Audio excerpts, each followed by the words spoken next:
मुसळधार पाऊस आणि गोसेखुर्द धरणाचे दरवाजे उघडल्यानं पुरानं थैमान घातलंय। यामध्ये 2000 घरांची पडझड झाली तर 300 घरं पडली आहेत अशी माहिती विजय वडेट्टीवार यांनी दिली।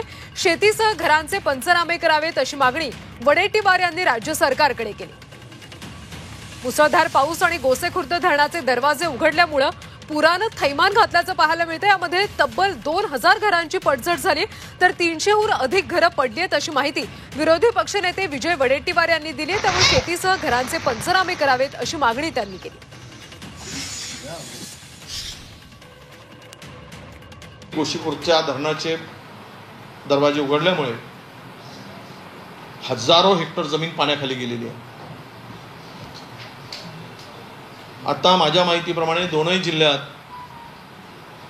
साधारणतः 2000 घरांची पडझड झाली आणि दोनही जिल्हे म्हणून 300 घरं पूर्णतः पडली। शेतीचं प्रचंड नुकसान झालं। आम्ही जिल्हाधिकाऱ्यांना तातडीनं पंचनामे करा म्हणून सांगितलं आहे आणि सरकारलाही आम्ही सांगतोय त्या पालकमंत्र्यांनी तातडीनं पंचनामे करावेत।